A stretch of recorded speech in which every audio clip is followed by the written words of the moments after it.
News Defense.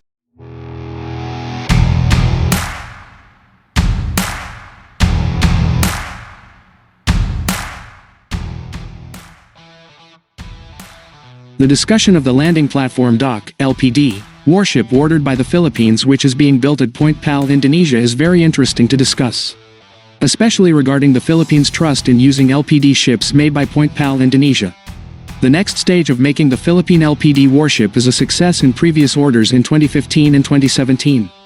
In addition, the LPD ship made in Indonesia specifically for the Philippines is reported to be completed in the near future. And the construction of the LPD ship will not take up to 10 years to make. Reported from Antara entitled Point PAL starts construction of Philippine landing dock warship, the LPD ship is targeted to be completed in 2026. That means the construction of the Philippine LPD ship carried out by Point PAL, Indonesia will only take about 2 years. According to information, the LPD ship will weigh 7,200 tons and have a maximum speed of 16 knots, a cruising speed of 13 knots, and a cruising endurance of 30 days. Meanwhile, the operational range of this LPD ship reaches 9,360 nm and is capable of carrying a maximum of 680 passengers. From the explanation and specifications, the LPD ship ordered by the Philippines has a strategic role. Especially it can be used in military war operations, OMP, and military operations other than war, OMSP, can be carried out by this LPD ship. Reflecting on the previous Philippine LPD ship called the Strategic Sealift Vessel, this warship is very sophisticated. Reported from the Point PAL page entitled SSV Panaklik Samudera Karya Point PAL Indonesia, Persero, the first strategic sealift vessel ship BRP-TARLAC 601 was sent in 2016 and was followed by the second ship BRP Davao del Sur 602 1 year later. Due to the success of making the strategic sealift vessel for the Philippine Navy, the name of Point PAL is increasingly known internationally. It is proven that the two strategic sealift vessel ships have participated in combat operations to eradicate rebellion and terrorism in the southern Philippines. And the strategic sealift vessel functions as a command ship and a landing ship for combat troops to carry out strategic surprise attacks on rebel and terrorist bases. With the presence of the two strategic sealift vessels, operations are running more effectively and efficiently. In addition to being used for combat and non-combat operations missions domestically, the strategic sealift vessel BRP-TARLAC 601 visited the Russian Pacific Fleet Base in Vladivostok in September to October 2018. The strategic sealift vessel visit was part of the naval diplomacy function and demonstrated the performance of the SSV ship. Of course, to get to Vladivostok, the strategic sealift vessel had to sail through areas with high tension, namely the waters of the South China Sea and East Asia. And the strategic sealift vessel also sailed the North Pacific Ocean in winter. A year later, it was the turn of the strategic sealift vessel BRP Davao del Sur 602 to participate in Russian Navy Day in Russia in July. The strategic sealift vessel returned to the Philippines from Vladivostok in August of the same year. You need to know that the strategic sealift vessel has a basic function as a support ship in the implementation of military operations.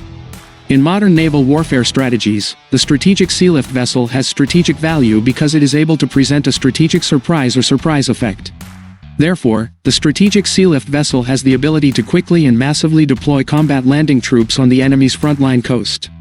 This makes the role of the strategic sealift vessel a supporter of military operation war, OMP, MO.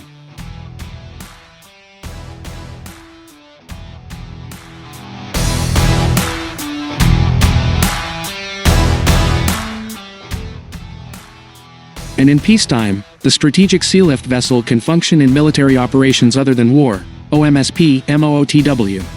In the OMSP mission, the strategic sealift vessel can carry out operational tasks to help overcome the effects of natural disasters, evacuation, and providing humanitarian assistance as well as assisting in search and rescue in accidents, search and rescue. And the role of the strategic sealift vessel can support the naval diplomacy mission. According to information, the strategic sealift vessel has specifications of 123 meters long, 21.8 meters wide, and a weight of 7,200 tons. And the maximum speed performance of the strategic sealift vessel can reach 16 knots. The strategic sealift vessel ship is capable of carrying a maximum of 621 personnel and 12 military vehicles. The strategic sealift vessel ship is capable of carrying a maximum of 621 personnel and 12 military vehicles. And the strategic sealift vessel is capable of accommodating 3 helicopters and has helideck and hangar facilities. In addition to helicopters, the strategic sealift vessel is equipped with two 23-meter-long LCU-type landing vehicles. The LCU can be placed on the well deck of the strategic sealift vessel. The role of the LCU can carry planting input from the strategic sealift vessel to the coastal area. Not only LCU, the strategic sealift vessel can load 2 units of rigid hull inflatable boats, RHIB, to carry out strategic anti-terrorism and inspection missions. From the completeness of the defense equipment, the strategic sealift vessel has a ship operating range of up to 7,500 nautical miles. And the operational endurance of the strategic sealift vessel can reach 30 days. And that's some explanation of the LPD strategic sealift vessel ship made by Point PAL Indonesia. PAL Indonesia marked a significant milestone with the first steel cutting, FSC, ceremony for the 4th 124-meter landing platform docks, LPD, export ship. Now, the company celebrates the progress of the project reaching the keel laying stage. This ceremony, attended by the Technical Inspection and Acceptance Committee, TIAC, from the Philippine Navy, was conducted at Point PAL Indonesia's workshop, showcasing the ongoing commitment to the ship's construction.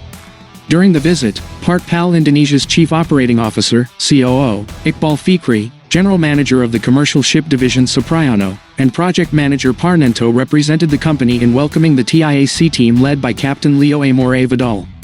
The delegation was also accompanied by Captain Emerson F. Oxales PN, GSC, Chairman of the Philippine Navy Owner Representatives, PNOR, along with his team stationed at Point PAL.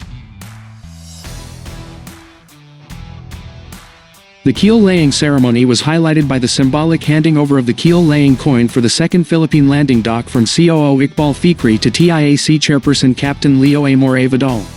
The event, attended by representatives from both sides, included the lowering of the ship block in the graving dock area in Semarang, marking the official start of the ship's lifespan calculation. The ceremony continued with a technical inspection by the TIAC and PNOR teams at the workshop. PAL Indonesia's commitment to meeting the challenges of this landing dock project is evident in the positive progress and achievements recorded at each stage. The landing dock is classified as a support ship, designed to meet the operational